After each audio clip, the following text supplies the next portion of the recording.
aquí en Cali.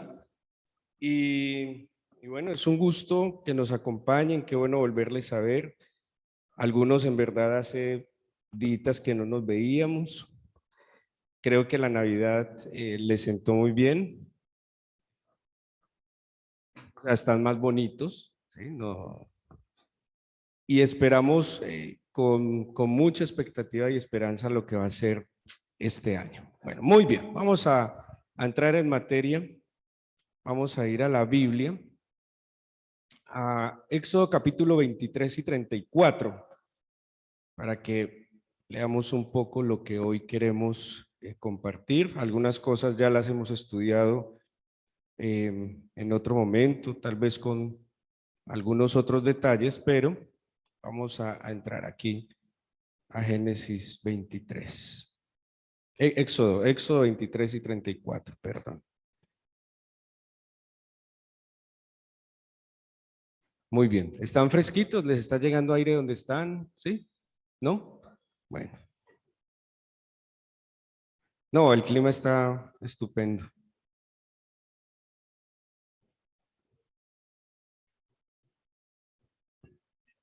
Muy bien.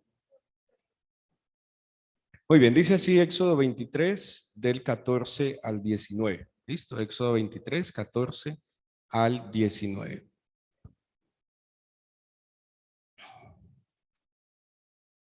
Tres veces en el año me celebraréis fiesta. ¿Sí? ¿Están conmigo? Éxodo 23, 14 al 19.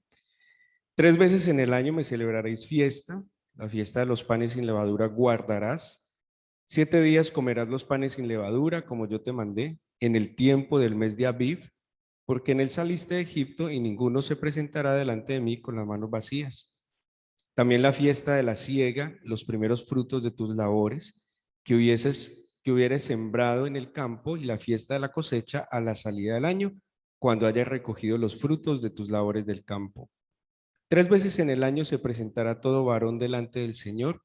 No ofrecerás con pan leudo la sangre de mi sacrificio, ni la grosura de mi víctima. Quedará de la noche hasta la mañana.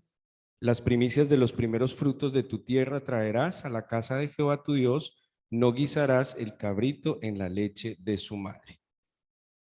Por este versículo es que los judíos no comen carne con lácteos, porque como aquí dice, no cocerás, no guisarás el cabrito en la leche de su madre. Entonces la manera de ellos interpretar esto es que no se come la carne con lácteos. Por eso los judíos no comen sándwich como el de nosotros, que es de jamón y queso, ¿sí? Incluso si un plato tocó carne o tocó lácteos, ese plato debe pasar unas horas para que pueda tocar carne, al punto extremo o sea, ni los platos pueden haber, o sea, la carne con el lácteo no les combina, y tiene que haber unas horas sí, ellos comen en vajillas separadas y en un tiempo también separado. Ojo acá, tengan en cuenta en el versículo 17, se presentará todo varón, ténganlo ahí, y no lo tomen como solo varón, varona, ¿listo? No vayan a excluirse las mujeres ahí. También quería que tuvieran en cuenta, dice, espérenme que se me fue, ninguno se presentará delante de mí con las manos vacías, ténganlo presente, ¿sí? Que es el versículo 15. Dice, se presentará todo varón, ninguno se presentará con las manos vacías, ténganlo presente, ¿listo? Muy bien, y en el 34 es más o menos el mismo mandato, pero leámoslo desde el 34, versículo 18. Dice, capítulo Éxodo, ¿sí? Éxodo 34, 18. Dice, la fiesta de los panes sin levadura guardarás, 7 días comerás pan sin levadura, según te he mandado, en el tiempo señalado del mes de Aviv, porque en el mes de Aviv saliste de Egipto. Todo primer nacido mío es, y de tu ganado, todo primogénito de vaca o de oveja que sea macho. Pero redimirás con cordero al primogénito del asno, si no lo redimieres, quebrarás su cerviz. Redimirás todo primogénito de tus hijos, y ninguno se presentará delante de mí con las manos vacías. 6 días trabajarás, mas el séptimo día descansarás, y, aún en la arada y en la siega descansarás. También celebrarás la fiesta de las semanas, la de las primicias de la siega del trigo y la fiesta de la cosecha de la salida del año. ¿Sí? Entonces, aquí vuelve a mencionar 3 fiestas que se deben celebrar. Bueno, ¿qué vamos a recordar aquí brevemente? 3 fiestas que el Señor mandaba que celebraran. Las fiestas eran agrícolas, o sea que tenía que ver con las cosechas. ¿Sí? Ese era voy a bajar un momentico para poder verlos. Ahora sí, es que no los podía ver. Las fiestas, la primera fiesta estaba con Pascua. La Pascua era una celebración seguidita, que era Pascua, panes sin levadura, y la fiesta de las primicias, esas estaban seguiditas, que celebra la salida de Israel de Egipto. La segunda fiesta era la fiesta del Pentecostés, 50 días después, que también es una cosecha, tiene que ver con como con una primera gran cosecha, y la tercera fiesta es los tabernáculos, los tabernáculos, que es ya como el pleno de la cosecha, ¿sí? Las 2 primeras se dan en primavera y la última se da en otoño, o sea que ya la última era como el total de las cosechas. ¿Por qué las fiestas tenían que ver con las cosechas? Era un pueblo que había dejado de ser en sí nómada, se había establecido, había sembrado, y pues la vida dependía literalmente del campo, ¿sí? Dependía del campo, la comida era del campo. En la antigüedad no iban a un supermercado a comprar la comida, sino que la comida que hacían con ella la tomaban de su viña, ¿sí? Eso era como lo normal. Así que si había lluvia, si había buen fruto, ¿qué había en ese año? Pues comida. Y si hay comida, la comida es vida, ¿cierto? Porque sin comer pues no podemos sobrevivir. Muy bien. Aquí, y fue lo que yo les quise invitar hoy, que tuviéramos presente esta fiesta de las primicias. Y bueno, por si acaso les da susto, porque les puede dar susto, ustedes me conocen, yo no estoy haciendo esto para que vengan a traer dinero, ¿sí?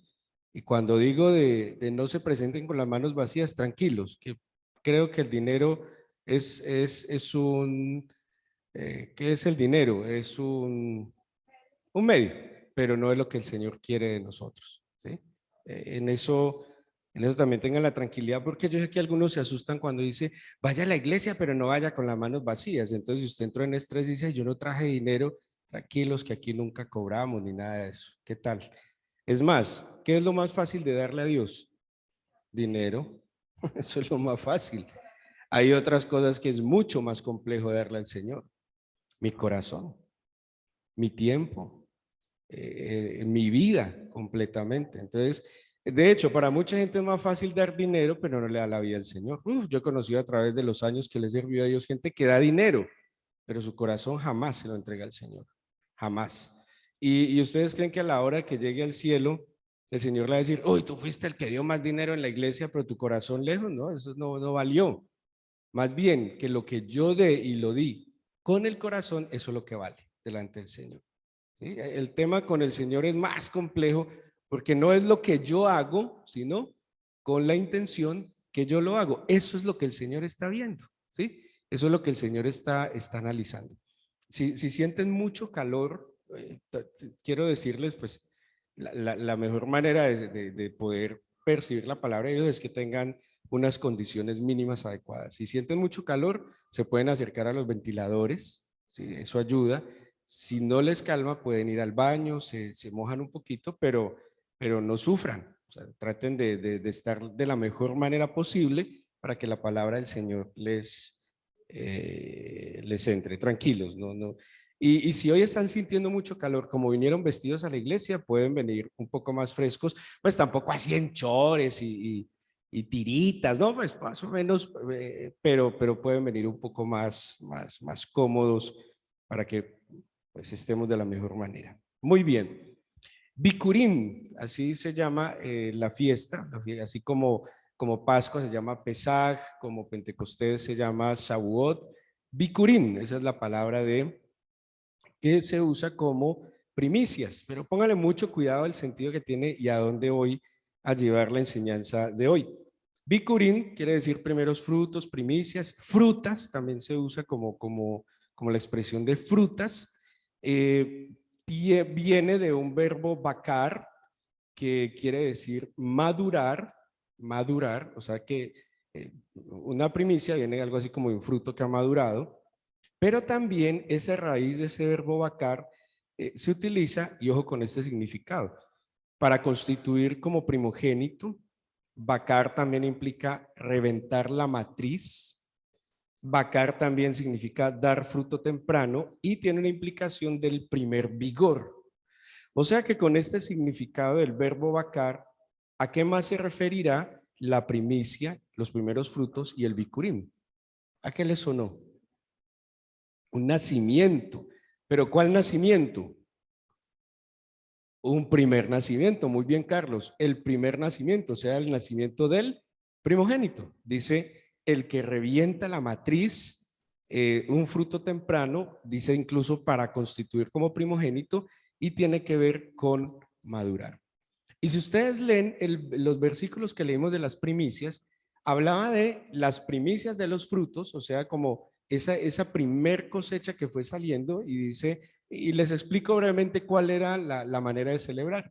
Como era un pueblo agrícola, cuando salían los primeros frutos, digamos, por decir algo, la cosecha del café es ¿en qué mes?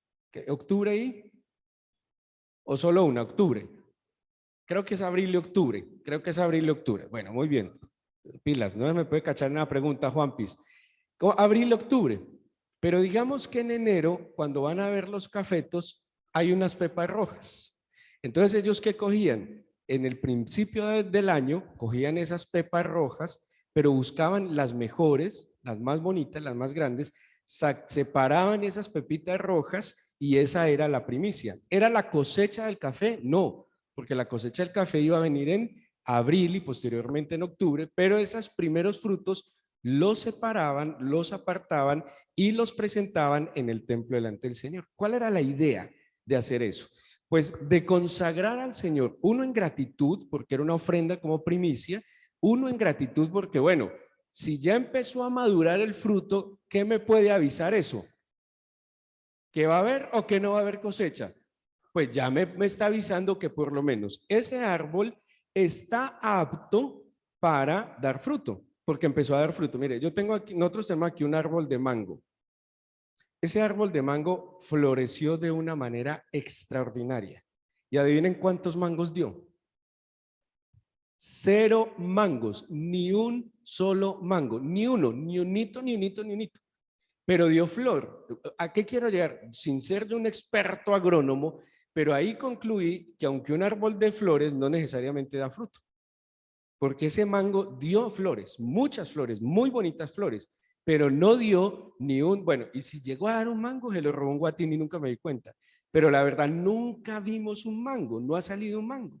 Por eso la primicia es cuando efectivamente sale el fruto, porque me muestra que ese árbol está apto para dar fruto. Entonces, ¿qué hacía el pueblo? Pues en gratitud tomaba esa muestra de lo que iba a venir, la separaba, la apartaba, la presentaba en gratitud. Pero ¿cuál sería la otra o el otro pensamiento de traer esa primicia al templo? Gratitud y ¿qué más? ¿Cuál creen?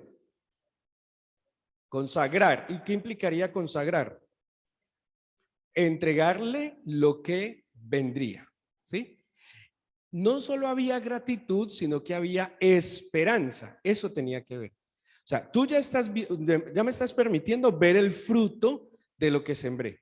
De ese primer fruto, yo te voy a presentar a ti, consagro, porque acuérdense que la Biblia dice que si la primicia es santa, o sea, si esa parte yo la aparto y yo la santifico, ¿qué quiere decir? ¿Qué dice que el resto de la masa cómo es? Santo, ¿sí? Es como una muestra en estadística. Yo tomo una muestra de la población y lo que me muestre esta muestra, pues se supone que es lo que está pasando en la población. Si esta parte es santa, todo lo demás es santo. ¿sí? Entonces, ellos venían con gratitud porque ya se veía que venía, pero también con esperanza al consagrarle al Señor que lo que venga sea así de fructífero.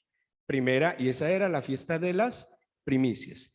50 días después, ¿qué debió haber pasado con esos frutos? Pues que ya se diera la primer cosecha, ¿sí? Ellos entonces de la misma manera venían al templo y presentaban, ya era la cosecha, ya no era solo el aviso de lo que venía, sino que ya era la cosecha. Y aproximadamente unos 4 meses después venía ya una cosecha completa, que no solo era el trigo, la cebada y el otro cereal era trigo, cebada, algunas cuerdas eran 3 cereales, trigo, cebada, avenas, creo que era avena. Bueno, eran 3 cereales, me perdona, se me escapa uno. Y los frutos, y ya venían a celebrar la fiesta de los tabernáculos. ¿Listo? Ojo con esto. Pero además de traer esos primeros frutos, ¿qué más está diciendo la Biblia? ¿Qué debían consagrar en ese momento? Los primogénitos. ¿Los primogénitos de quién? De ellos, o sea, sus hijos, pero también hablaba de los primogénitos que de las vacas, de los corderos, de los bueyes.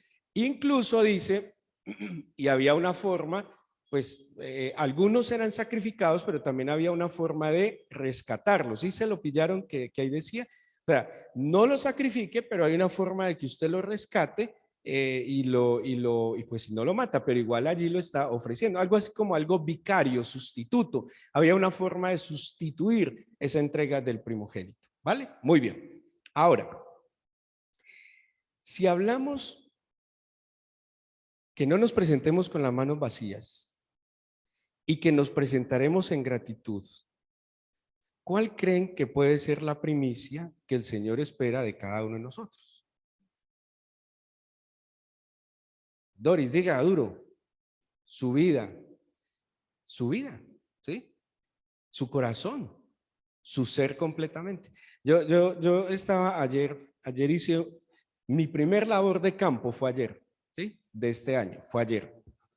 Y yo decidí que mi primer labor del campo fue ir a hacer algo, a consagrar algo al Señor. Y mi primer labor del campo, de verdad, yo no había hecho nada en el campo todavía, nada, porque había llegado, llegué indispuesto, no había hecho nada en el campo. Y mi primer labor del campo fue ir a arreglar el monte de oración. ¿Sí? Esa fue mi primer labor del campo.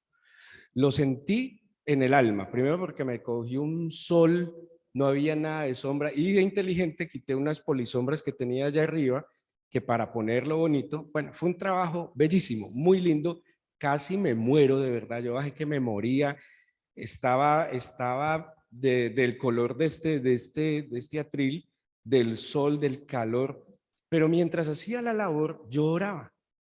Y yo le pedí al Señor que consagrara ese lugar como un lugar de oración y que me permitiera que fuera un lugar apartado solo para la oración. Bueno, quedó lindo, quedó muy lindo, eso lo pelamos y ahí hice un plan con don Libardo, algunos de ustedes conocen a don Libardo y le cuento, yo le dije a don Libardo qué íbamos a hacer. Le dije, don Libardo, vamos a arreglar el monte de oración. Así que usted va a ir conmigo y pues obviamente yo no podía solo, vamos a arreglar el monte de oración y el Señor se entusiasmó, vea, me ha dado ideas y me dijo, mire, vamos a poner unas sillitas aquí de esta manera y pongamos una polisombra para que el sol no les dé duro y pongamos esto, está feliz. E hicimos incluso, arreglamos un poquito el camino para el monte y vamos a empezar a organizar las escaleras para que tengamos un lugar de oración. ¿Cuándo pueden venir al monte a orar? Ustedes, cuando quieran y a la hora que quieran, porque les vamos a poner polisombra y dispensador de agua. Ah, en serio, se puede mirar cómo se pone algo para que se hidrate. El lugar es un lugar extraordinario para orar. ¿Sí o no, Luz Mariluz? Y los que han subido. Es un lugar muy agradable para orar, muy tranquilo y ahora está libre de culebras, de tarántulas, de arañas y de todo eso, ¿sí? Y lo vamos a empezar, y de tigres y de eso. Y vamos a poner a sembrarle unas florecitas, lo vamos a poner bien bonito.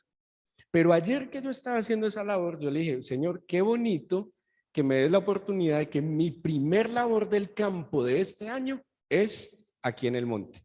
Eso para mí fue la primicia de mi trabajo, ¿sí? Esa fue la primicia de mi trabajo para hacerlo para un lugar consagrado y apartado para el Señor.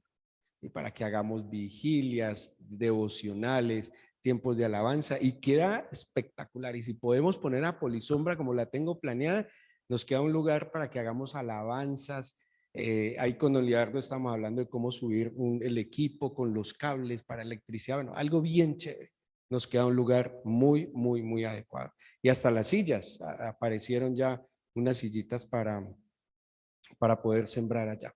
Ahora, mi vida, mi corazón, mi ser es la primicia y es el primogénito que el Señor espera de mí. Y si yo entrego a Dios mi corazón, pues mi corazón es lo que Él quiere, porque si está mi corazón, ¿qué más está? Todo, absolutamente todo. Pero me puse a recordar, como hemos estado leyendo el Génesis, ustedes también lo han leído muy, muy juiciosos, y yo en estos días en el devocional hablé algo de eso, y me puse a ver y a estudiar sobre los primogénitos de la Biblia. Entonces, miré 4 parejas de primogénitos. Aquí se los menciono rápidamente. ¿Cuáles serán los primeros? La primera pareja sí, el primer primogénito, ¿cuál es? Bueno, digamos que Adán es el primer primogénito. Muy bien, señora, muy bien, Chanita. ¿Y el segundo? El segundo primogénito es Caín, su hermanito. A ver, bueno, otro más adelante. Bueno, ¿cuál sería el primogénito? ¿Isaac o Ismael? No, y Abraham no era primogénito. Era Taré. El primogénito de Abraham era Ismael, que fue el que tuvo con Agar. Pero el hijo de la promesa fue Isaac. ¿Sí? Bueno, yo tengo estas 4 parejas, Caín y Abel, primogénito, Caín, Abel, el hermanito. Esaú y Jacob. ¿Cuál es el primogénito? Y Jacob, el hermanito. Tengo también por acá Rubén y José, primogénito. Y José, el hermanito menor. Y tengo otros que muy queridos, Aarón y Moisés, primogénito. ¿Seguros? ¿Aarón o Moisés? Pilas. Aarón es el primogénito.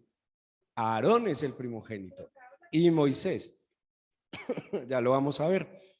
Aarón y Moisés. Lo que pasa es que si ustedes vuelven a analizar estos nombres, Caín y Abel, Esaú y Jacob, Rubén y José, Aarón y Moisés, los primeros que mencionamos son los primogénitos.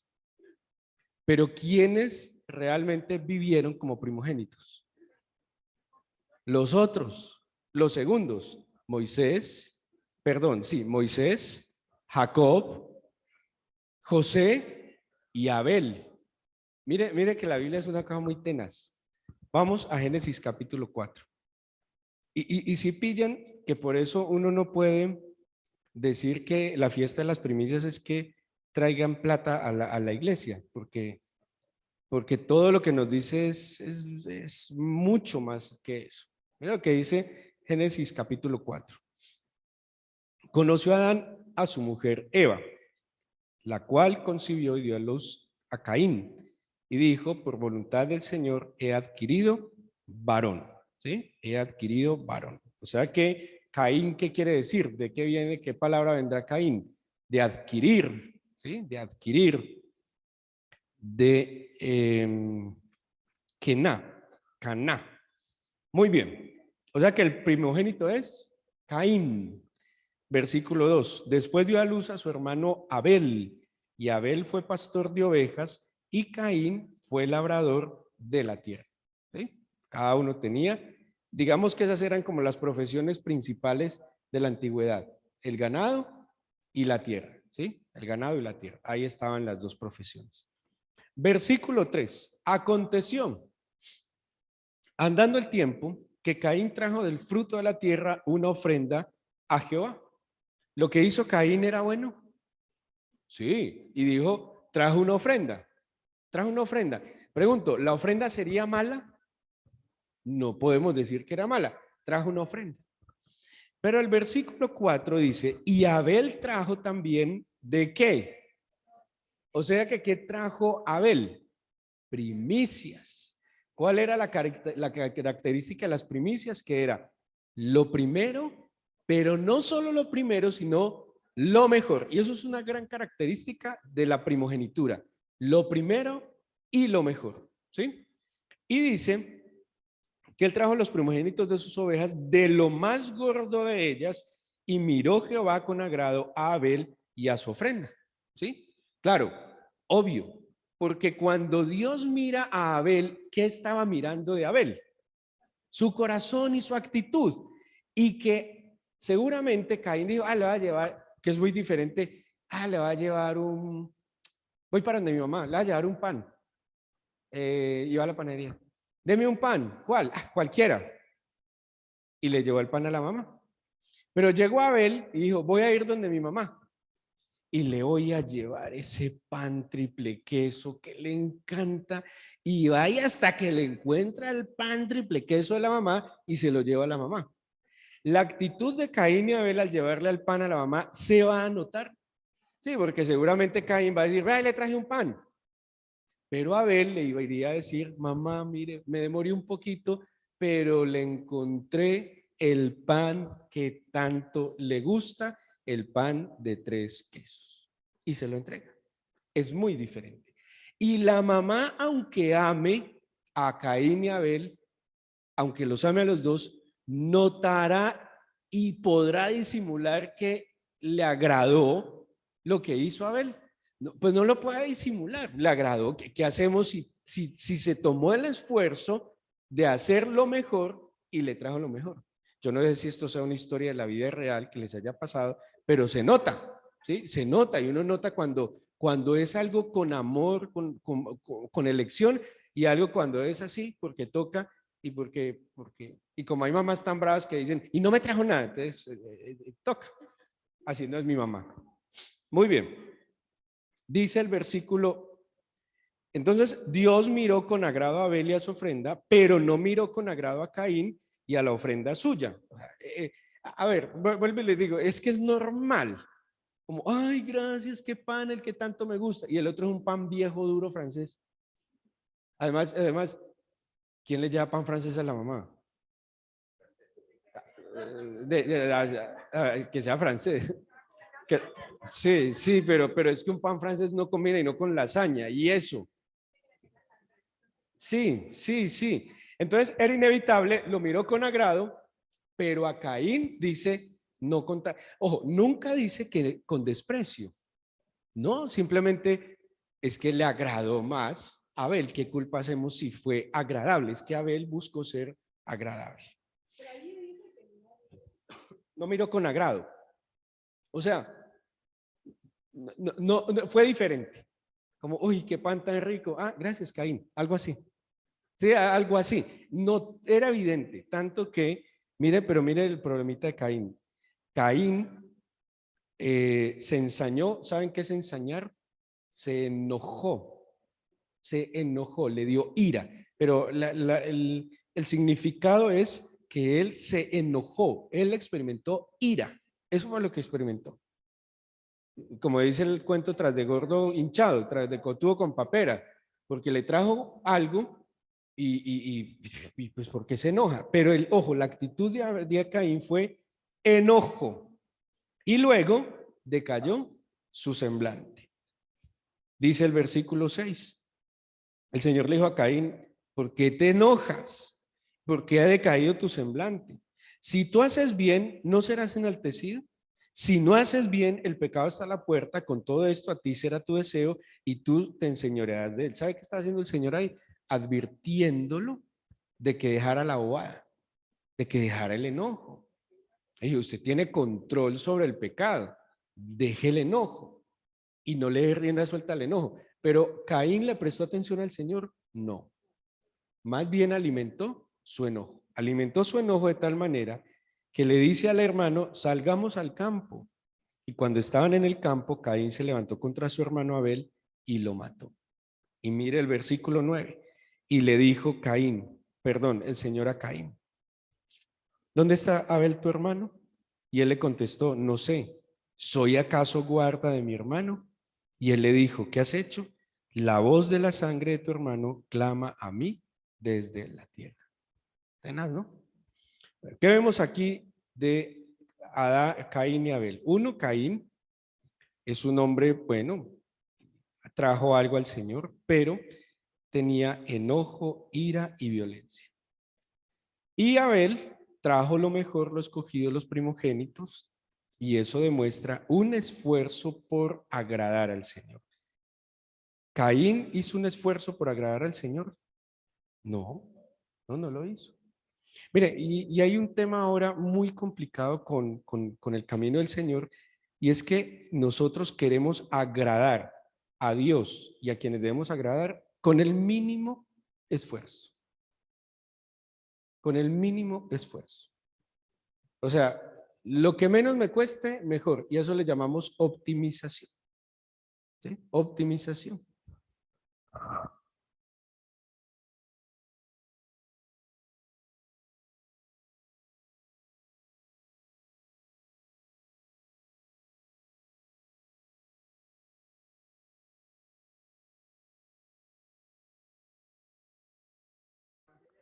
Muy bien, sigamos. Poned atención, no dejen que él sea instrumento del enemigo para desconcentrarlos. Déjenlo allá. Muy bien. Entonces, vamos a ver un poquito de Esaú y Jacob y luego vamos sacando conclusiones. Esaú era el primogénito. Entonces, ¿Caín se comportó como primogénito? No, en lo absoluto. Se comportó como quieran, pero no como primogénito. ¿Abel se comportó como primogénito? Totalmente. Esaú y Jacob, Génesis 25. Esaú y Jacob. Yo tengo mis teorías y me atrevo a veces a interpretar esta historia. Están en embarazo, capítulo 10, 25, 19. Bueno, tenía 40 años, era estéril, oró por ella. Y dice el versículo 22, los hijos luchaban dentro del vientre de Rebeca. Y ella dijo, si es así, ¿para qué vivo yo? Y fue a consultar al Señor. ¿Cómo vería esos dos peladitos que ella quería hasta morirse? O sea, ustedes se imaginan dos bebés en el vientre dándose duro. Si a veces cuando los hijos pelean entre sí uno le provoca abrazarlos y amarlos, ahora imagínense en el vientre esos cascándose allá y dice, ay, ¿para qué quiero vivir yo? Y fue y le preguntó al Señor. Y le dice, es que hay dos naciones en tu seno, dos pueblos serán divididos desde tus entrañas, el uno será más fuerte que el otro pueblo y el mayor servirá al menor. O sea que, ¿qué nos está diciendo acá? Que el primogénito iba, ¿cierto? Dice que el mayor, que el primogénito, que iba a terminar haciendo. O sea que el primogénito no iba a terminar siendo tan primogénito. Eso le dijo el Señor a Rebeca. Dice entonces el versículo 7, 26, el 25, perdón, 24, perdón. Cuando se cumplieron sus días para dar a luz, aquí había gemelos en su vientre. Salió el primero rubio, era todo velludo como una pelliza, y llamaron su nombre Esaú. Después salió su hermano, trabada su mano al calcañar de Esaú, y fue llamado su nombre Jacob. Ustedes se imaginan esa escena, algo así como que iban a hacer y él lo tomó y dijo, no, yo primero, hasta como al momento del alumbramiento, como a cogerle el pie, no, hasta que salió el cabezón de Esaú y luego salió agarrado ahí Jacob. Y entonces termina diciendo, era Isaac de edad de 60 años cuando dio a luz. 27, crecieron los niños. Esaú fue diestro en la casa, hombre de campo, pero Jacob era varón quieto que habitaba en tiendas. Si ven que también dos profesiones muy diferentes, como Caín y Abel. El uno era agricultor, el otro era ganadero. Uno era ganadero y del campo y el otro era chef. Sí, digamos que Jacob era chef, porque estaba en la casa, tranquilito, quietico, le gustaba la cocinita. Es más, Jacob era sí o no chef. Claro, y tenía un plato especial. ¿Cuál? Lentejas. Lentejas. A propósito, propaganda, las lentejas de Israel son tan sabrosas. Son tan buenas las lentejas. ¿No han comido los que no les ha tocado lentejas? Tienen que volver para que les toque lentejas. Muy bien. Sí, son muy sabrosas las lentejas. Muy bien, entonces dice la Biblia que crecieron los niños, amó Isaac a Esaú porque comía de su casa, mas Rebeca amaba a Jacob. ¿Eso es bueno o es malo? ¿Está bien lo que los papás estaban haciendo? ¿A ustedes les parece que debe ser así, que el uno ve más al uno y el otro al otro?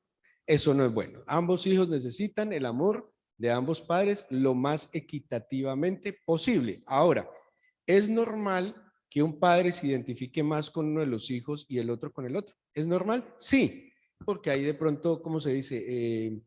Afinidad, ¿sí? Eso es normal, pero no está bien como algo que sea excluyente del otro. Si yo le doy una camisa al uno, ¿qué debo hacer con el otro? También, ¿sí? Es ser equitativo.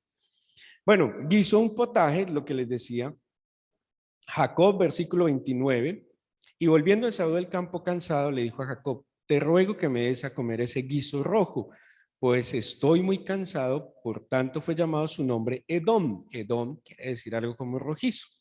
Y Jacob le contestó, véndeme en este día tu primogenitura.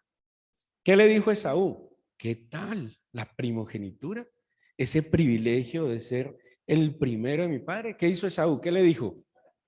Dice, pues voy a morir. ¿Para qué me sirve esa vaina?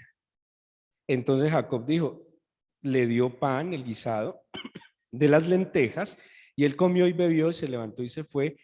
Ojo lo que dice la Biblia. Así menospreció Esaú la primogenitura. Tenaz, ¿no? La despreció.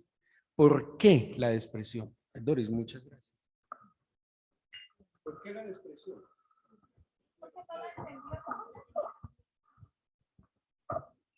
¿Se acuerdan lo que yo les he dicho que es un pecado? ¿Cuál es mi definición de pecado? ¿Se acuerdan? No, eso es bíblica, esa es la definición bíblica del griego amartia, muy bien, ¿no? Pero, ¿qué es la definición que yo, Felipe Jaramillo, les he dado de pecado? Gracias, doctora, gracias. Usted me ha escuchado atentamente como todos los demás. Una necesidad mal suplida. El pecado es una necesidad mal suplida, una necesidad apartado del plan de Dios para su vida. Él tenía una necesidad real. Es que, ojo, el pecado nace muchas veces en necesidades reales. Usted tiene necesidad económica. ¿Eso es problema, es pecado? No. ¿Dónde está el pecado? En cómo va a suplir esa necesidad económica.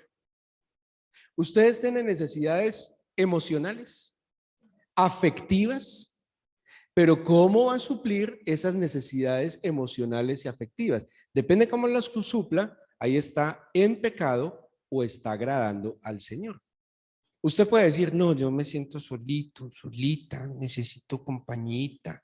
Entonces se empieza a arreglar bonito, bonita, redes sociales y empieza a buscar quién le supla la necesidad. Peca. Pero si usted se siente solito y solita y se arrodilla y le dice, Señor, necesito compañía.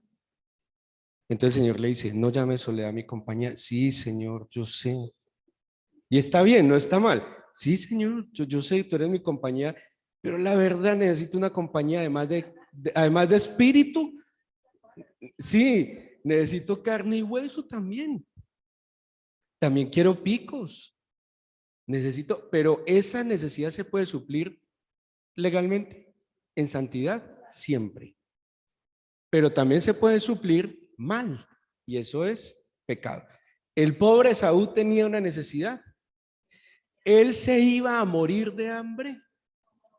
¿Ustedes creen que se iba a morir de hambre? ¿Acaso era mocho? ¿No era pues un diestro en la casa? Simplemente valoró el momento. Mire, y muchos pierden la primogenitura por valorar el momento de una necesidad supuesta, no real. Porque la necesidad de Esaú era necesidad, pero no tan real de que se iba a morir. Y a veces nosotros en esa fatalidad que vivimos, tomamos malas decisiones y vendemos la primogenitura. y perdemos el lugar de privilegio de hijos del Señor. ¿Sí? Sigamos. ¿En qué termina esta historia? Pues ahí pasan cosas malucas. Jacob agradaba mucho a la mamá. Jacob obedecía a la mamá. ¿Qué? Pues cada uno júzguelo. Está bien que Jacob le haya dicho, véndame su primogenitura.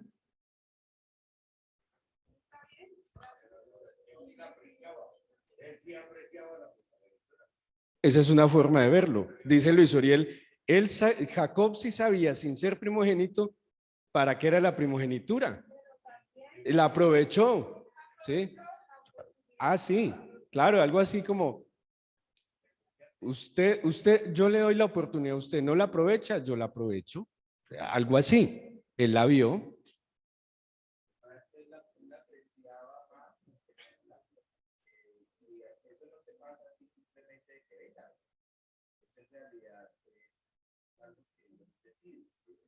Carlos, lo que está diciendo, venga para acá, dígalo al público, es tan inteligente lo que está diciendo Carlos. Debería predicarlo otra semana, Carlos. Está muy interesante, pero no lo puede hacer mucho. Ahí, que lo vean en la cámara. O sea que Esaú, que la tenía, en ese momento no le vio la importancia. Jacob, que la deseaba, pensó en que la podía adquirir de esa forma, comprándola. Pero en realidad, pues eso lo decide es Dios. Entonces, muchas veces sucede eso en la vida. Cuando tenemos las cosas, no las apreciamos y pensamos que las tenemos ahí simplemente por derecho y ya, y las despreciamos. Y las personas que no, pues al contrario, cualquier cosa lo desea más, ¿sí? De pronto quisiera tenerlo de alguna forma. Y ese fue de pronto para mí también error de Jacob, desear algo que no tenía porque era una decisión de Dios. Pero pues lógicamente eso varía. Ahora, ¿ustedes creen que la Biblia está juzgando más a quién? ¿Lo que hizo Esaú o lo que hizo Jacob? Lo que hizo Esaú, porque dice, menospreció la primogenitura. No dijo, y ese descarado avión se la quitó. No, dice, él la menospreció. Y el otro la apreció. Y el otro la valoró. Sí, y tiene que ser que la valoró. Porque para Esaú no era nada, para Jacob era mucho. Y la valoró. ¿Sí? Bueno, pero había algo en Jacob y es que él era un poquito más agradable a Dios que Esaú y a sus papás. Y mire, por ejemplo, este Esaú le dicen los papás que se vayan, que porque con esas mujeres cananeas no se metan. Entonces, se me pasó la hoja. ¿En qué capítulo estábamos? Ok. Entonces, en el capítulo 20, sí,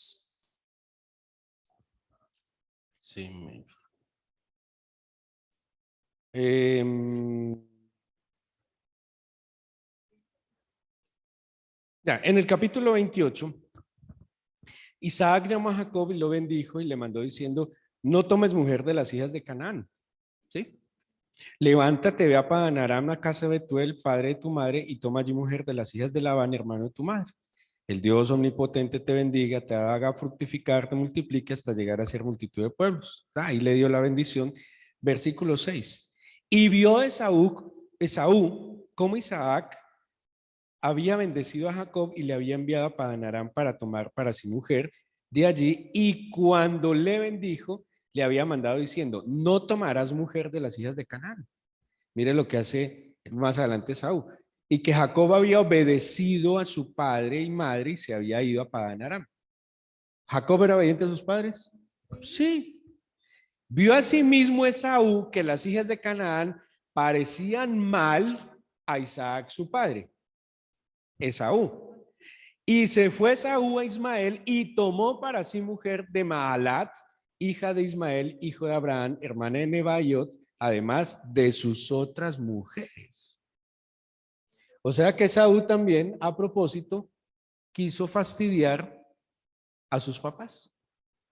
¿Sí? O sea, el tema de Esaú, como dijo Carlos, eso no fue ahí puntual. Eso era de de tiempito. ¿Quién sabe qué otras cosas que no están escritas había que Jacob vio la oportunidad y Esaú eso no lo valoró? Muy bien, rápidamente, Moisés y Aarón. No, Rubén y José, porque siguen en Rubén y José. Rapidito, Génesis 35, 22, mire lo que hace Rubén, grave. Rubén es el primogénito.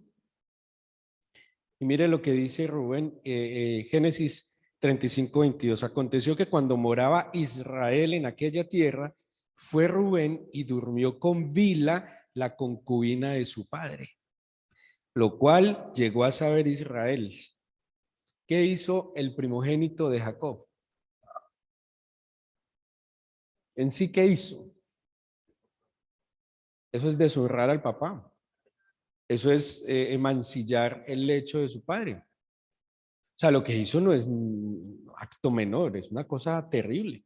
Bila, es que acuérdese que eran Lea, Raquel, Silpa y Bila. Se metió con Bila. No tenía por qué hacer eso. Terrible. Y era el primogénito. ¿Sí? O sea, se metió como con la mamá de uno de sus medio hermanos. Eso es una cosa bien, y era su papá. Bueno, eso hizo Rubén. Y Rubén, capítulo 37. Ya sabemos que José era un hombre, en el 37 nos habla que era obediente, que obedecía a su padre, ¿sí? Más adelante vamos a ver que José temía al Señor, buscaba su presencia. Y Rubén, además de que deshonra a su padre, les hago una pregunta. ¿El primogénito debería ser guarda de su hermano, sí o no? A propósito de Caín y Abel. ¿Ustedes creen que el primogénito sí debe ser guarda de su hermano? ¿O cada uno mire cómo se defienda y cuídese como pueda? ¿O sí creen que el primogénito tenga una responsabilidad de guardar al hermano? Ustedes se han notado que hay familias donde no, mira que lo que se vive en la Biblia se vive también en familias. Hay familias donde el que se comporta como primogénito no es el primero, ni el mayor. Porque hay uno que puede que no sea el mayor, que está velando por el bienestar de los demás y que guarda a sus hermanos. Y muchas veces el mayor lo que hace es darles duro y molestarlos. Pero hay otro hermano que no puede ser, puede que no sea el primero, pero se comporta como primogénito. Pero el primogénito sí guarda a sus hermanos, sí cuida a sus hermanos, sí los protege, sí los protege. Doris.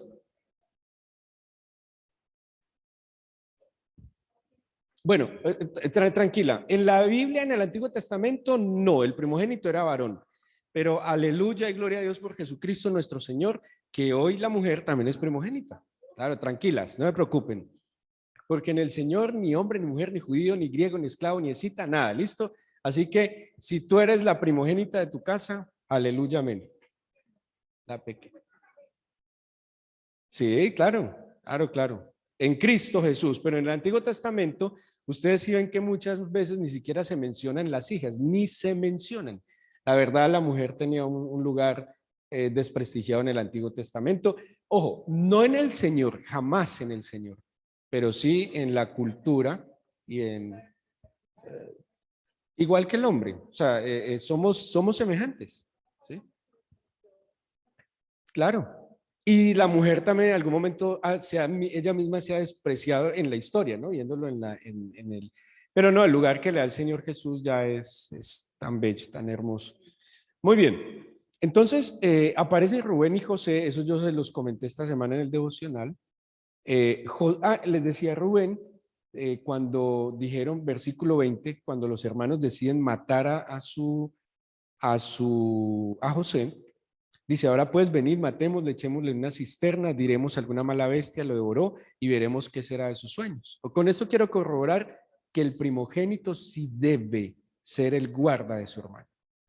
Versículo 21. Cuando Rubén oyó esto, lo libró de sus manos y dijo, no lo matemos. ¿Sí, Pete? Él sabía lo que le correspondía. Y les dijo Rubén, no derraméis sangre, echadlo en esta cisterna que está en el desierto y no pongáis mano en él por librarlo así de sus manos para hacerlo volver a su padre. ¿No sabe cuál fue la falla de Rubén? Que hizo una medio intervención. No la hizo completa. O sea, él sabía que le correspondía, pero a la final no lo hizo. No lo hizo. ¿Por qué? Porque cuando él se despistó, lo vendieron. ¿Sí ve? O sea que si él hubiera cumplido cabalmente su función de primogénito, hubiera guardado a su hermano. Ahora, ¿José guardó y preservó la vida de sus hermanos? A la luz de la Biblia, ¿José fue el primogénito? Sin duda alguna. Y Aarón y Moisés, Éxodo capítulo 6. Aquí les voy a mostrar que ellos eran quien era. Cuando la Biblia nos habla de una genealogía y pone primero un nombre, ¿qué nos está indicando que ese primer nombre es quién? El primogénito, el primero. Entonces dice Éxodo 6. Aquí se van a dar cuenta de un chisme. Un chisme. ¿Les gustan los chismes? ¿No? ¿A quién no le gusta el chisme? Levante la mano. Bueno, solo a Luis Oriel no le gusta, ni a Liz le gusta el chisme. Bueno, pero aquí sí hay un chisme. Póngale cuidado al chisme que hay acá. Capítulo 6, versículo 20. Amram, ¿quién era él? El papá de Moisés. Tomó por mujer a Jocabed. O sea que Jocabed era la mamá de Moisés. Pero ¿quién era Jocabed? Sí, que había chisme. O sea que Amram se casó con la tía. El sobrino con la tía. Bueno, todavía ese tema de incesto no estaba expreso en la ley, ¿sí? Todavía no estaba expreso. Luego, en el Sinaí es que viene la ley. Entonces, Amram se casó con la tía Jocabed, la cual dio a luz ¿a quiénes? A Aarón y a Moisés. Y los años de la vida de Amram fueron 137 años. ¿Sí? Entonces ahí está que Amram y Jocabed, sobrino y tía, tuvieron 2 hijos que fueron primogénito. Segundogénito, Moisés. Es más, Moisés como varón fue el segundo, pero él tenía una hermana mayor que era María o Miriam, ¿sí? Que también está en la Biblia. Ahora, ¿qué hizo Aarón que no le corresponde a un primogénito? Permitió y adoró un becerro. Y él fue el que aprobó la adoración al becerro. Pero además, y eso implica que no representó adecuadamente al Señor y su primogenitura, pero además él se rebeló contra Moisés. ¿Qué hizo Moisés? Temió al Señor y respecto a la adoración y el culto al Señor fue firme y radical. ¿Qué le implicaba a Moisés destruir el becerro de oro? ¿A qué se estaba arriesgando Moisés? Que lo mataran, que lo lincharan. ¿Sí? Ponía en juego su vida. Pero Moisés valoró más el agradar a Dios que su propia vida, lo que no hizo Aarón. Aarón temió más al pueblo. De hecho, eso menciona la Biblia de que Aarón temió al pueblo, no al Señor. Y por último tenemos el unigénito que se convirtió en primogénito. Juan 3:16 y Romanos 8:29. Juan 3:16 y Romanos 8:29.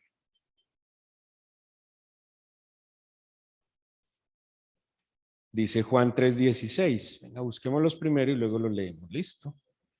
3:16 y Romanos 8:29. Unigénito es uno.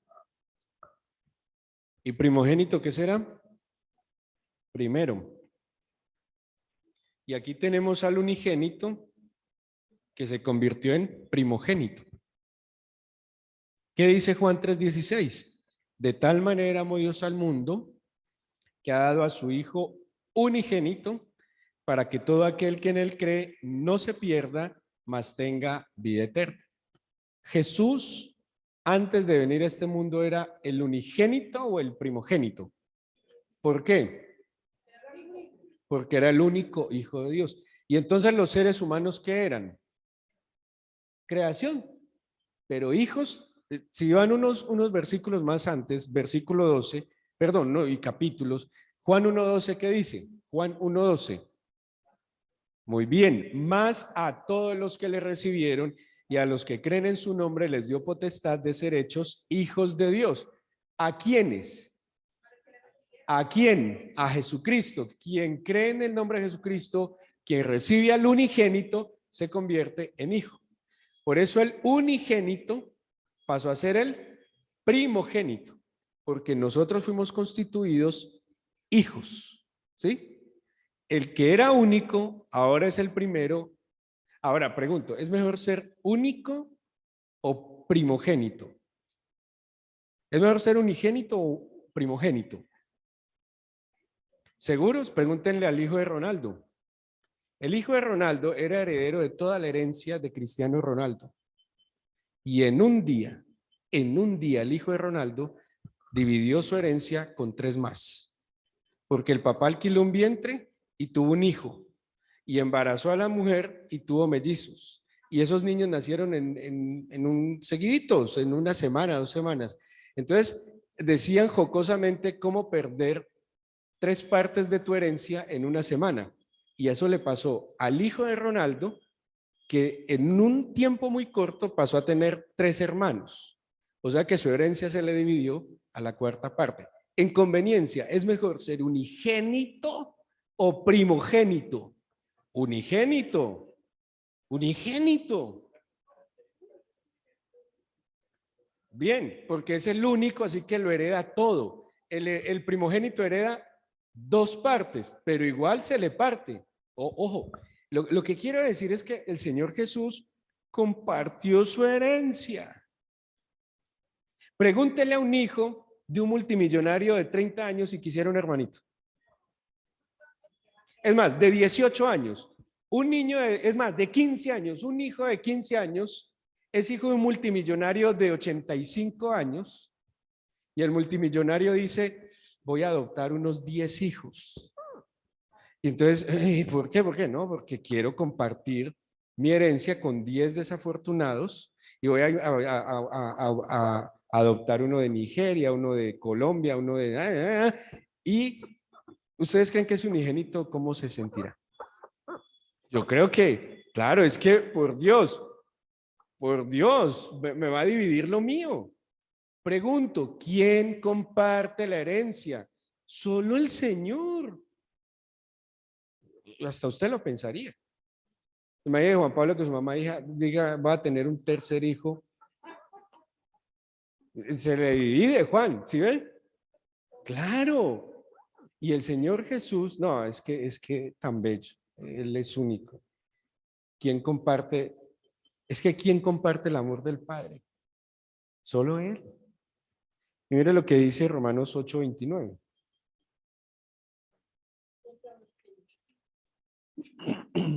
Dice, leámoslo desde el 28, que es muy lindo y muy famoso. Sabemos que a los que aman a Dios, esto es a los que conforme a su propósito. 29, porque a los que antes conoció también los predestinó para que fuesen hechos conforme a la imagen de su Hijo, para que Él sea el primogénito entre muchos hermanos. El unigénito que por amor pasó a ser primogénito. Bellísimo.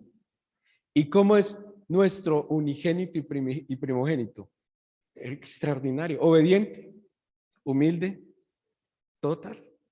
Yo saqué entonces un paralelito aquí en mis apuntes y dice, el que desprecia la primogenitura hace las cosas por cumplir, porque le toca. Es irascible y violento, menosprecia su lugar de primogénito, no es obediente, deshonra a sus padres y obviamente deshonra a Dios. El primogénito, ¿qué hace? Presenta siempre lo mejor. Siempre presenta lo mejor. El primogénito es guarda de su hermano. Jesús es guarda de sus hermanos. O sea, el Señor Jesucristo es guarda de sus hermanos. O sea, que Él es nuestro hermano mayor. ¿Sí? El primogénito obedece, honra a sus padres y además honra a Dios. Dios que quiere que nosotros... bueno, y todo esto, ¿en qué concluye? Para ser primogénito, ¿debo ser del primogénito? A ver, no, esa pregunta está extraña. Para vivir como primogénito, ¿tengo que haber sido el primogénito? No, y está comprobado en Abel, en Moisés, en José y en Aarón. Y en Moisés. El que decida vivir como primogénito. Ahora, el que decida vivir como primogénito, así no lo sea, ¿va a agradar al Señor? Totalmente. Va a agradar al Señor, aquí y allá. Por eso cuando hablamos de primicias, no podemos limitar la primicia a que voy a darle al Señor un billete. Y a veces que le damos el billete viejo y dañado. Mire, hasta eso de verdad, hasta ese detalle. Por eso yo les insistía tanto de darle al Señor lo mejor. Si ustedes cumplen una cita puntuales, médica, laboral, la que sea, ¿por qué no llegamos puntuales a cumplir una cita con el Señor? Si usted se prepara para ciertos encuentros, ¿por qué no se prepara para el encuentro con el Señor? Si, como decíamos ahora, se paga el precio por tantas cosas, ¿por qué no pagamos el precio por estar con el Señor? El primogénito siempre se comporta a la altura. Mire, si seguimos dándole al Señor lo que sobra, lo que queda y lo que se pueda respecto al tiempo, a los talentos, a los recursos, pues nunca viviremos como el primogénito. Ahora, también acuérdense que el Señor mira con agrado siempre la actitud del corazón. Y como han llegado los primogénitos, creo que es tiempo de orar. ¿Sí? Así que acérquense a sus primogénitos y vamos a orar. Como padres, tengan muy presente, muchachos, muy presente, que uno es el que le enseña a los hijos. Entonces, ¿qué te hago? ¿Ya saludó a su amiga? Tengan muy presente que uno sí le enseña a los hijos a comportarse como primogénitos. Y ese cuentico que yo no soy guarda de mi hermano, eso hay que corregirlo en la casa. Sí es guarda de su hermano.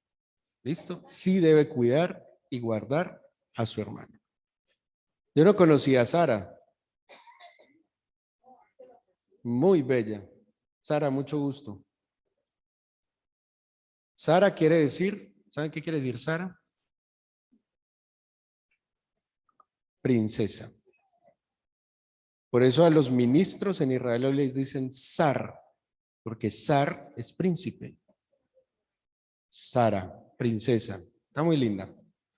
Muy bien, vamos a orar, ¿les parece? Vamos a orar pues por nosotros y oremos también por nuestros...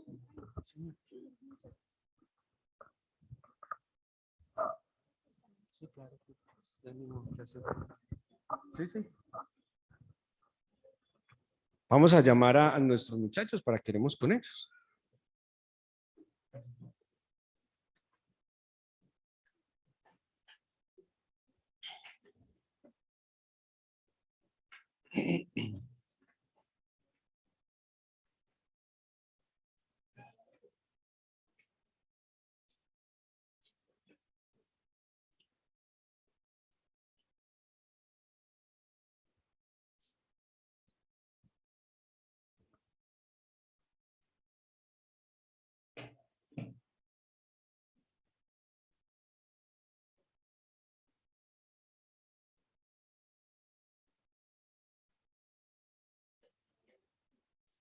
¿Quién es el primogénito, doña Oti? Humberto.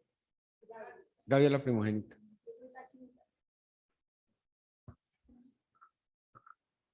Está alta, Sofía.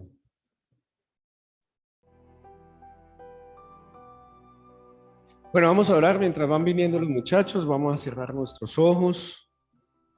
Vamos a disponer nuestro corazón.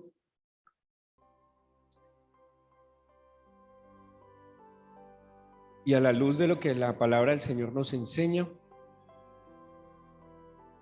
yo les invito a que cada uno dirija su oración como hijo amado, Porque como la palabra del Señor nos enseña, nosotros no éramos pueblo, ahora somos su pueblo y éramos extranjeros advenedizos y ahora somos parte del Señor. Nos adoptó pagando un precio altísimo, su propia vida, pagando nuestra deuda, dándonos bendición, llevando sobre él la maldición del pecado. Somos herederos del Padre y coherederos con Cristo Jesús porque él obedeció y quiso compartir con nosotros el privilegio de ser hechos hijos de Dios. Compartió con nosotros su herencia y no solo la compartió, sino que para poderlo hacer tuvo que pagar el precio de estar separado de la gloria del Padre, de haber interrumpido su comunión con el Padre a causa del pecado que llevó sobre sí. Y ese acto de amor, Señor, en esta mañana lo reconocemos y lo agradecemos. Y queremos honrarte, Señor, así como tú honraste al Padre en tu obediencia. Nosotros queremos ofrecerte nuestro corazón. Así lo dice incluso tu palabra: dame, hijo mío, tu corazón, mira en tus ojos por mis caminos. Yo quiero invitarle a que ore de todo corazón. Permítame dirigirle en su oración, pero haga su propia oración. Y evalúe delante del Señor en el nombre de Jesús y pídale al Espíritu Santo que le ilumine. Evalúe conscientemente su relación con el Señor. Si usted ha tenido comportamientos como los vimos en Caín, en Esaú, como los vimos en el mismo Aarón y Rubén, respecto al Señor. Si hemos presentado las cosas por cumplir, oramos, vamos a la iglesia, cumplimos ciertos principios, porque hay que cumplirlos, pero no lo hacemos con la intención de agradarlo, no lo hacemos porque Él es Dios, nosotros sus hijos, su creación.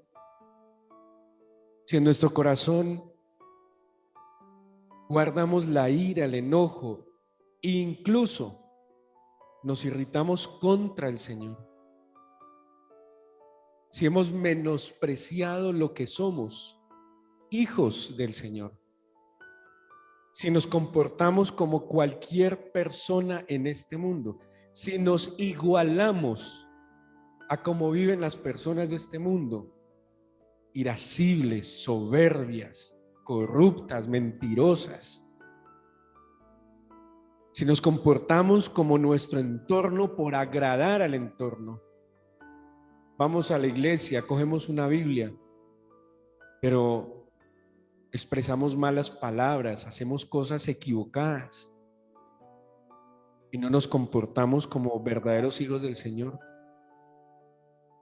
Si somos desobedientes y deshonramos a nuestros padres, a Dios, incluso no guardamos a nuestros hermanos,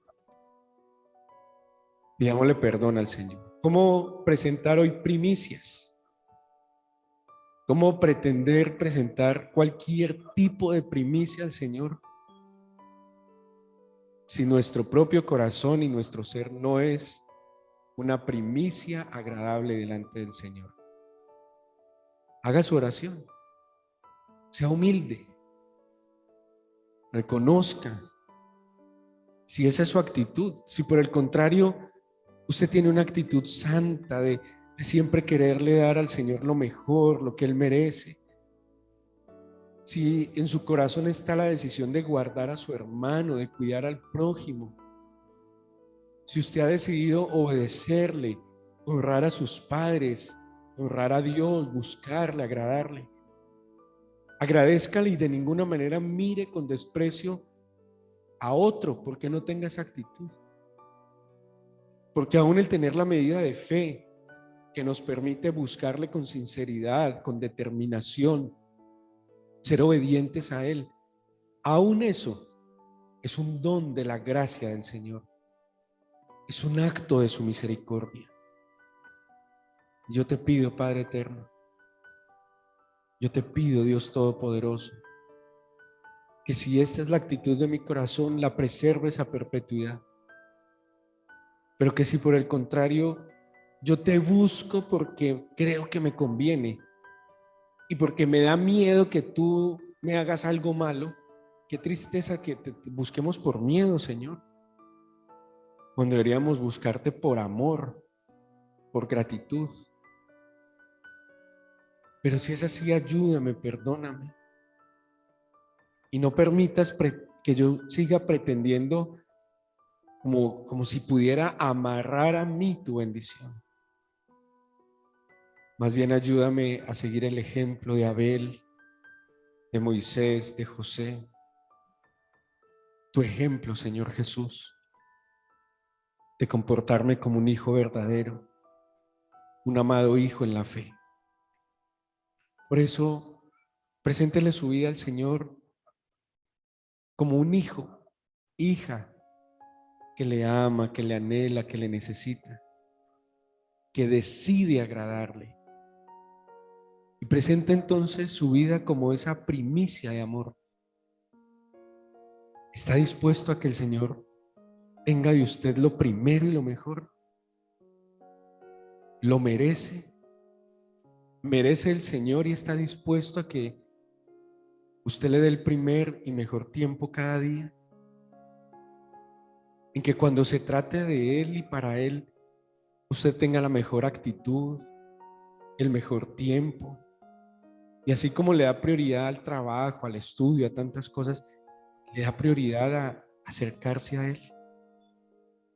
Y así como a veces agradamos tanto a otros, decide agradarlo más a Él, incluso asumiendo el costo de muchas veces desagradar a otros. Si esa es su decisión libre y voluntaria, dígale al Señor entonces: hoy me quiero presentar como una primicia a ti. En este día, Señor, que nos permites aquí en Cali congregarnos por primera vez, queremos pedirte que nos consagres para ti y que este sea el primer encuentro de muchos que procuraremos tener como iglesia. Como dice Hebreos, no dejando de congregarnos, sino aún guardándonos, estimulándonos a la fe, cuidándonos. Yo quiero pedirte, Señor, que tomes a cada uno de los que hoy pudieron venir y de los que, aunque no pudieron venir, en su corazón estaba el congregarse. Yo te pido que nos tomes como esa primicia, primicia de los que vendrán, primicia de los que creerán a causa de nuestro buen testimonio, primicia de los que llegarán a la salvación por tu palabra y tu verdad, primicia de aquellos que serán inscritos en el libro de la vida por causa de nuestra fe y de tu amor, primicia de lo que vas a hacer este año en la iglesia, primicia de los encuentros que tendremos aquí contigo, en cada uno de los grupos, parejas, niños, jóvenes.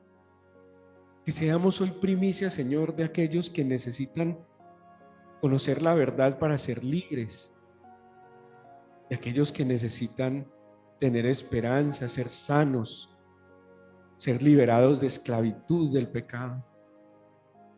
Déjanos ser primicia, y usted mismo tiene unas características como hombre, mujer, adulto, niño, joven. Usted mismo dígale: déjame ser una primicia de los que como yo necesitan de ti. Y ore por hombres y mujeres de su edad, de sus características. Pídele al Señor que usted sea la primicia de muchos que llegarán por nosotros, por nuestra oración. Tal vez con la necesidad que usted tiene hoy, con la misma dificultad que usted tiene hoy, pero también con los mismos anhelos que cada uno tiene. Yo quiero ser primicia, Señor, de hombres que te sirven, que anhelan ver que tu obra crezca, que la fe se esparce y se propague. Yo te pido que me dejes ser primicia de aquellos que anhelan servirte, pero no encuentran cómo y tienen dificultades. Yo te pido que me dejes ser primicia de aquellos que tú has llamado, Señor, a entregar su vida a ti y a tu evangelio, Señor. Y te pido que les bendigas, les ayudes, les multipliques, les proveas los recursos totales para que tu misión y visión se cumpla en ellos. Dígale, Señor, te presento mi vida como esposo, como esposa. Santifícame y que a través de mi testimonio muchos se santifiquen. Y te presento, Señor, la vida de mis hijos. Los tenga o no los tenga acá. Ore por ellos, ponga sus manos sobre su cabeza. Dígale, Señor, tómalos. Tú eres el mejor padre de cualquiera. Yo te pido que me dejes ser el padre y la madre que estos hijos necesitan. Yo te oro por su salvación. Generalmente los padres oramos que les vaya bien en el estudio, que prosperen, que sean felices. Pero ¿de qué le sirve a un hijo ganarse el mundo y que se vaya para el infierno? Que se salven, Señor. Yo te pido que mis hijos se salven y que al conocerte caminen en rectitud y que al comportarse como primogénitos reciban tu bendición, pero que se salven. Yo te oro para que mis hijos, mis nietos se salven, Señor. Porque, Señor mío, en este mundo hay aflicción. Sálvalos de la aflicción de este mundo y dales la capacidad para superar las dificultades en este mundo con fe y esperanza en ti. Te pido, Dios poderoso, que bendigas a mis hijos y ore por sus hijos. Dígale, ayúdame a hacer de mi parte lo que le ayude a él, a ella, a ellos, a vivir como verdaderos hijos tuyos. Apártalos del mal, cuídalos del peligro. No los dejes caer en ninguna tentación. Cuida sus corazones. Y a los hijos oren por sus papás pidiéndole al Señor que los implemente.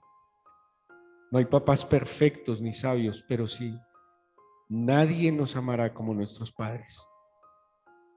Y un hijo sabio y sensato le pide al Señor que guarde a los papás, que les dé un corazón sabio, entendido, humilde, inteligente.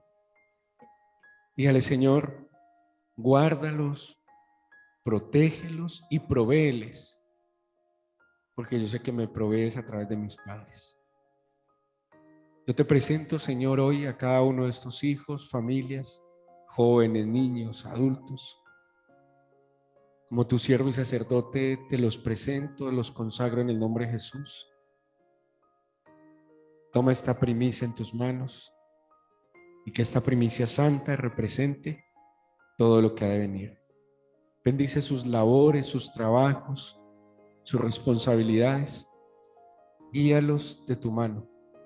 Prospéralos en todo, Señor.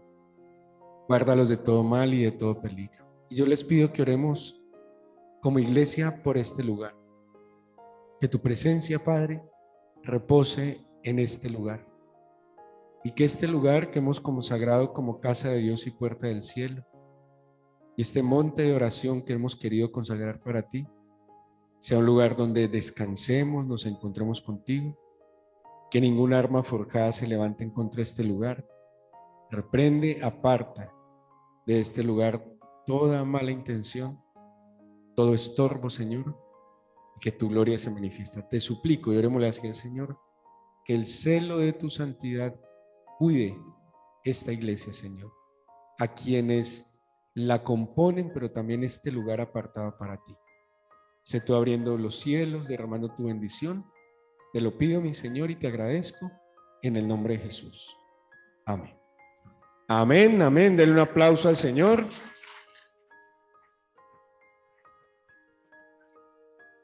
El Señor les bendiga inmensamente. A los caballeros, si nos ayudan con las sillas, por favor.